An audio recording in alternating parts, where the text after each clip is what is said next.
Battling fierce tropical weather, Flight 269 begins its final approach toward Phuket International Airport.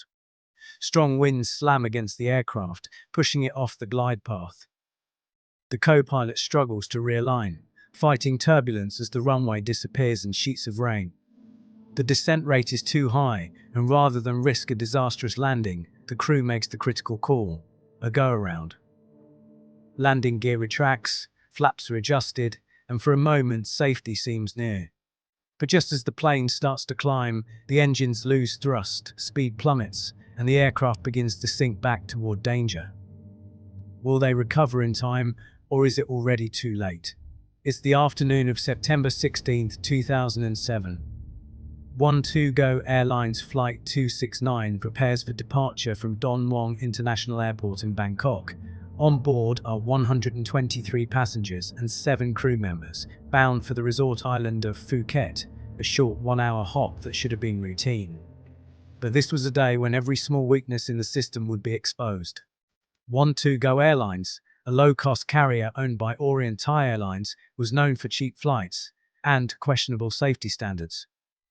The airline's pilots often worked extended hours, and its maintenance routines were under frequent scrutiny. The aircraft that day, a McDonnell Douglas MD-82 built in 1983, was old but still considered reliable, a workhorse in many fleets around the world. At the controls were 2 men separated by both experience and exhaustion. The captain, a 57-year-old veteran from Indonesia, logged over 16,000 hours in the air, more than 4,000 on the MD-82. His co-pilot, a 30-year-old Thai national, had just over 1,400 hours, still building his career. But both had exceeded their legal flight and duty limits that week. Fatigue was quietly sitting in the cockpit long before the engine started. As passengers settled into their seats, Phuket was being pounded by torrential rain and strong crosswinds. The pilots, aware of worsening weather, decided to take on extra fuel, a precaution in case they had to divert. Once all checks were complete and clearance was granted, Flight 269 began its taxi toward the runway, unaware of the chaos awaiting them an hour later. Takeoff from Bangkok was smooth. The aircraft climbed to its cruising altitude of 32,000 feet, and the passengers relaxed for what they believed would be a normal flight. But as the MD-82 approached Phuket, radar showed a mass of thunderstorms clustered directly over the island. The approach controller instructed the crew to descend to 8,000 feet and prepare for the ILS approach to runway 27.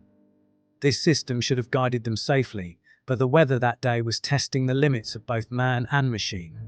The airport's wind shear detection system, normally a vital tool during storms, wasn't fully operational due to low solar power from the heavy overcast. Moments earlier, another flight, Orient Thai 271, had landed safely but reported severe wind shear on approach. It was a clear warning that the skies were unpredictable. When asked if they had received the warning, the captain confirmed they had, yet chose to proceed with the landing. It was a decision that would soon turn fatal. At 3:37 p.m., the controller informed the crew that surface winds were blowing at 15 knots from 240 degrees, challenging but manageable. A minute later, they intensified to 30 knots. The aircraft was being tossed around by invisible forces. The captain and co-pilot continued their descent, configuring the flaps and lowering the landing gear as rain lashed against the windshield.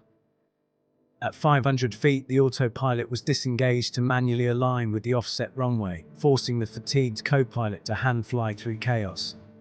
He forgot, however, to disengage the auto throttle, a mistake that would seal their fate.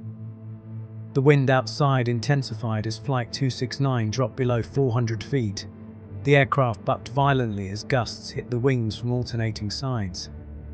The co-pilot gripped the controls tightly, trying to hold the center line, but the MD-82 was descending too fast, over 1,800 feet per minute. This was no longer a stabilized approach, and by all airline procedures, the landing should have been aborted. The co-pilot called for a go-around, and the captain agreed. The landing gear was retracted, flaps adjusted, and the nose pitched upward. For a brief moment, it seemed the aircraft might climb out safely. But one crucial action was missed. The co-pilot never activated the TOA switch, the button that commands the engines to produce maximum thrust during a go-around. Instead, he pushed the throttles forward manually. What he didn't realize was that the auto throttle was still engaged, and its system mode was set to idle power for landing. When the co-pilot released the throttles, the system automatically reduced thrust again, just as the aircraft needed power the most. The MD-82 began to lose airspeed rapidly. The engines spooled down, and the aircraft's nose pitched higher in an attempt to climb, worsening stall risk. Alarms began to sound in the cockpit. The captain took control, but confusion and fatigue clouded their judgment. Neither pilot realized that it was the auto throttle itself that was cutting engine power. Within seconds, altitude began to collapse. At just 300 feet above the ground, the aircraft shuddered violently as the stall warning blared. The ground proximity warning system shouted, "Pull up!